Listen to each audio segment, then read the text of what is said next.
বিসমিল্লাহির রহমানির রহিম। দর্শক, আজকে আমরা জানব কাবা শরীফ ধ্বংসের পরিকল্পনাকারী হস্তি বাহিনীর সেই বিখ্যাত ঘটনা।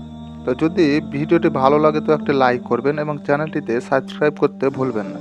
তো আসুন জানি, আবিসিনিয়ার বাদশাহর পক্ষ থেকে ইয়ামানে, বর্তমান ইয়েমেন, আবরাহ নামক একজন শাসনকর্তা ছিল।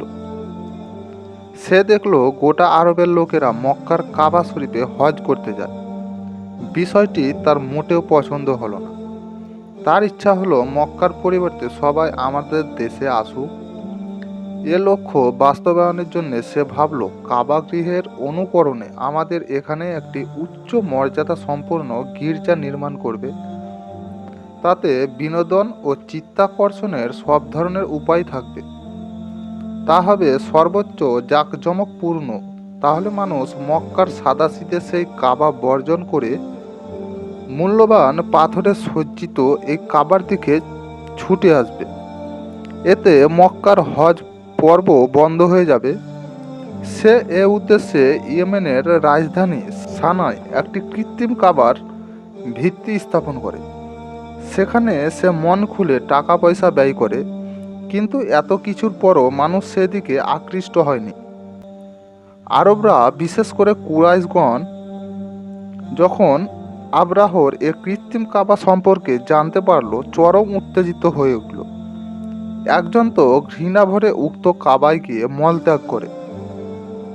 কারো কারো মতে আরবের একজন লোক আগুন জ্বালিয়েছিল। এক সময় ওই আগুনের একটি স্ফুলিঙ্গ বাতাসের সঙ্গে উড়ে গিয়ে পড়ল ওই ভবনে। আবরাহা এতে ক্ষুব্ধ হয়ে কাবা শরীফকে ধূলিসাৎ করার শপথ করে। শপথ অনুযায়ী বিপুল সংখ্যক হাতি সংবলিত সৈন্যদল নিয়ে বাস্তবেই সে কাবা শরীফ ধ্বংস করার উদ্দেশ্যে বের হয়।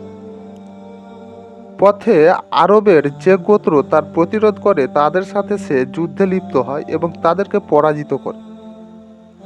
নবীজির দাদা আব্দুল মুত্তালিব ছিলেন তখন কুরাইশ গোত্রের নেতা এবং কাবা শরীফের মুতাওয়াল্লি। তিনি এ সংবাদ জানতে পেরে বললেন, লোক সকল, তোমরা নিজেদেরকে রক্ষা করার ব্যবস্থা করো। কাবার মালিকই কাবাকে রক্ষা করবে। আবরা পথ পরিষ্কার দেখে বিশ্বাস করে নিল যে এখন আর কাবা ধ্বংস করা কঠিন কাজ নয়, কারণ সেদিক থেকে মোকাবেলা করার কেউ নেই। আবরা যখন মক্কার নিকটবর্তী মুহাসসার উপত্যকার নিকট পৌঁছল, তখন সমুদ্রের দিকে থেকে হলুদ আর সবুজ রঙের ক্ষুদ্র ক্ষুদ্র পাখির ঝাঁক আসতে দেখল। প্রতিটি পাখির ঠোঁটে ও পাঞ্জায় ক্ষুদ্র ক্ষুদ্র কঙ্কর ছিল। ওই পক্ষীগুলি সৈন্যদের উপর কঙ্করের বৃষ্টি বর্ষণ করতে লাগলো। আল্লাহর কঙ্কর জাতীয় সেই পাথরগুলো বন্দুকের গুলির চেয়েও বেশি কাজ করলো। যারই গায়ে লাগতো একদিক থেকে প্রবেশ করে অপর দিক থেকে বের হতো। শরীরে এক আশ্চর্য ধরনের বিষাক্ত উপাদান রেখে যেত। তাতে অনেক সৈন্য ঘটনাস্থলে প্রাণ হারায়, আর যারা পলায়ন করে তারা মহা কষ্ট ভোগ করে মৃত্যুর মুখে পতিত হয়। এ ঘটনায় বিশেষ গাইবে ইঙ্গিত হলো, আল্লাহ তাআলা যেমন অলৌকিকভাবে তার ঘরের হেফাজত করেছেন, সে ঘরের সবচেয়ে পবিত্র মুতাওয়াল্লি এবং সবচেয়ে বড় পয়গম্বরের হেফাজতও তিনি ঠিক সেভাবেই করবেন। তাছাড়া তিনি খ্রিস্টান বা অন্য কোনো ধর্মনায়কদেরকে কাবা এবং কাবার সত্য সেবকদের মূলোৎপাটন করার কখনো সুযোগ দেবেন না। পবিত্র কুরআন এর সূরা ফিল এ ঘটনারই উল্লেখ করা হয়েছে।